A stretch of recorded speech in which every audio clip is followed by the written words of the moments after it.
Conversión de músculo a carne, por Julián González Ocampo. Código 1115-077-191. Introducción. Esta es la presentación de la evaluación final del curso de Introducción a la Morfosiología Animal, en la que en este caso se tratará el tema de la conversión que tiene el músculo en carne, el cual se le conoce como proceso de curado para que así tenga el sabor característico que todos conocemos de la carne independientemente de la especie que se consuma. A justificación.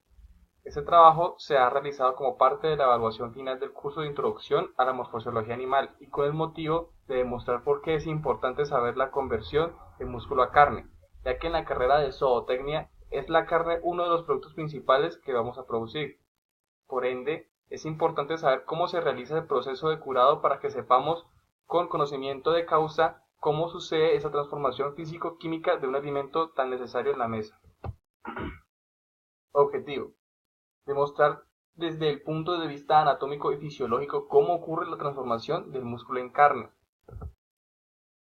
La transformación del músculo en carne.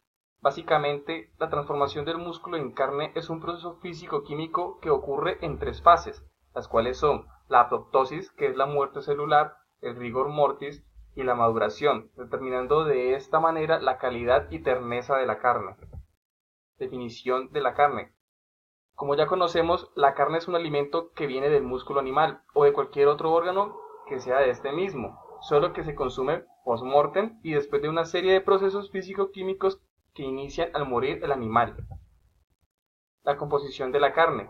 La composición de la carne puede cambiar dependiendo del animal y la parte que se ha tomado en el faenado.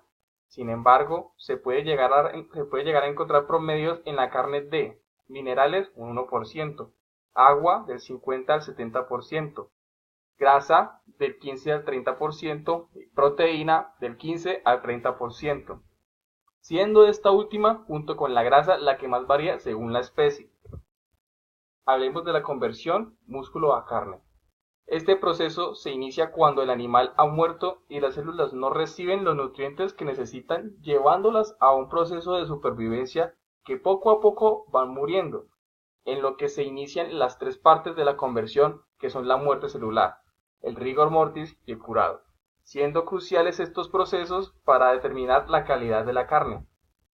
Muerte celular, o también conocida como la apoptosis. Este proceso inicia cuando las células dejan de recibir los nutrientes necesarios para sobrevivir y comienzan a morir, siendo controlado por un grupo particular de proteínas llamadas caspasas, las cuales son las células mismas las que las segregan. Siendo las caspasas las principales destructoras de la estructura del músculo, junto con la ayuda de la citosina y la calapainas, puesto que estas son las degradadoras de las proteínas que conforman las miofibrillas, que componen el músculo después de la muerte del animal o el faenado. Es porque, si bien, como se ha hablado anteriormente, en este proceso el que determinará de una cierta manera el pH y la terneza de la carne. Si bien podemos ver una imagen de la muerte celular y de la descomposición que va produciéndose a nivel de la célula y asimismo en las miofibrillas. El rigor mortis. El rigor mortis, siendo la segunda fase de la transformación del músculo en carne, se ha definido como una conversión lenta e irreversible, puesto que ya el músculo no está recibiendo los nutrientes necesarios para subsistir. También se corta el flujo de oxígeno, iniciando un proceso anaeróbico llamado glucólisis. En esta imagen podemos ver el proceso de la glucólisis, el cual es el mismo del ciclo del ácido cítrico para poder producir energía. La glucólisis es conocida porque se caracteriza por la producción y consumo de ATP, que se realiza para poder compensar la escasez de energía que se está produciendo en el momento. Ya a medida que se gastan las reservas de ATP, se van produciendo cargas de ácido láctico como consecuencias de desecho de este proceso de producción de energía, generando lo que se conoce como actiomiosina, que es una bajada del pH y produce el músculo rígido. Si bien hay que aclarar que este proceso ocurre entre las primeras 10 y 24 horas después del faenado. El tiempo y el establecimiento de la carne en rigor mortis. Cuando se faena la carne y se pasa directamente al frío, se puede producir un rigor mortis severo, que se da cuando el pH post-mortem es muy bajo, exponiéndose a su vez a temperaturas de 10 a 18 grados. Esto lleva a que la carne sea muchísimo más dura de lo normal, lo cual pasa también cuando se descongela la carne que se ha refrigerado en prerrigor, produciendo así una mayor exudación de la carne, dando menos color y más dureza. Aquí podemos ver cómo puede quedar la carne cuando se congela, dependiendo si es en prerrigor o en un tiempo específico, para darle una mejor terneza y que conserve los mejores jugos. Por ejemplo, cuando es un pH del menos 5.5 con una exudación mayor de 5%, la carne queda demasiado blanca. Ya podemos ver que en medio está el pH entre 5.5 y 5.6, con un goteo de mayor de 4%.